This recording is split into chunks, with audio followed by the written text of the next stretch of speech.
We found multiple people doing this across the country, people taking their vacations. And this really speaks to the power of the movement, of the Occupy movement, that it really gives people a deep meaning, especially in a way that you can't get through consuming, through going on a cruise, through going to some beach or some resort. People are going, spending their vacations at occupations. And Ashley summed it up very well. She said basically, if you don't have any, if you're not wealthy, you're not important. And that's essentially the system we've created. And basically, Ashley said, we don't matter.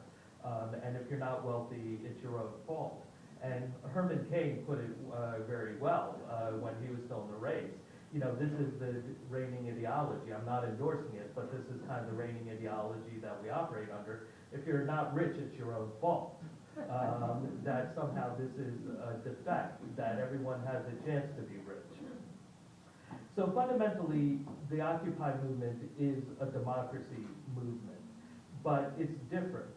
We've seen many movements throughout history, many very important social movements, and I think we can understand many of them as democracy movements. The civil rights movement, the suffragette and women's movements, even labor movements, we can understand them as democracy movements, the American various indigenous movements. But the difference is, it's not just political democracy. People understand now that you cannot have political democracy unless you have economic democracy. And this is really a radical concept to talk about, the idea that we should have democracy in the workplace, democracy in the productive sphere. And this is one of the things that people were talking about on that economic localism video, that they're starting to grapple with. You know, that it doesn't matter in terms of who you can vote for, because the candidates are selected by corporations. They're selected by how much money they get. They're selected by media that are a profit-driven media. They're selected by these huge networks of campaign managers and pollsters that are all funded by money from the wealthy.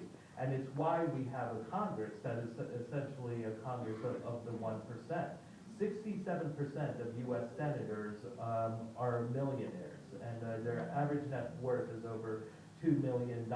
And that's actually the definition of the 1%, is anyone who has a net worth minus their primary home of 1.1 million.